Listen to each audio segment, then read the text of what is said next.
சமூக நீதி போராளி தியாகி இமானுவேல் சேகரின் 67வது நினைவு தினத்தை முன்னிட்டு கோவை சிவாஜி காலனி பகுதியில் அனைத்து சமூக மக்களுக்கும் உதவும் பேரவை அமைப்பின் சார்பாக அவரது திருவுருவப் படத்திற்கு மலர் தூவி மரியாதை செலுத்தப்பட்டது.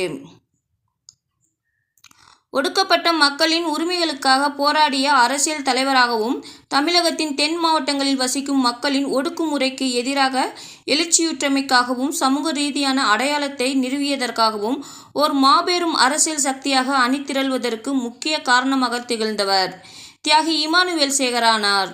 மேலும் வெள்ளையனே வெளியேறு இயக்கத்தின் கலந்து கொண்டு சிறை சென்றவராக வாழ்ந்தவர்.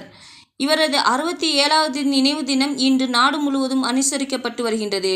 இதன் ஒரு பகுதியாக சமூக நீதி போராளி தியாகி இமானுவேல் சேகரின் 67வது நினைவு தினத்தை நினைவு கூறும் வகையில் இன்று கோவை தடாகம் சாலை சிவாஜி காலனி பகுதியில் உள்ள அனைத்து சமூக மக்களுக்கும் உதவும் பேரவை அமைப்பின் சார்பாக அவரது திருவுருவப் படத்திற்கு மலர் தூவி மரியாதை செலுத்தப்பட்டது.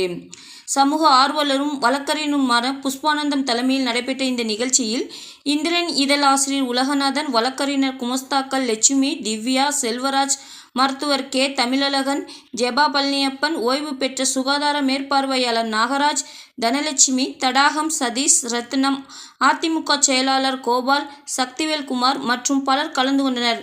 மேலும் இந்த நிகழ்ச்சியின் வாயிலாக வழக்கறிஞர் புஷ்பானந்தம் கூறியதாவது: தியாகி இமானுவேல் சேகருக்கு கோவையில் சிலை வைக்க வேண்டும் என்று தமிழக அரசுக்கு கோரிக்கை விடுப்பதாக தெரிவித்தார் என்பது குறிப்பிடத்தக்கது.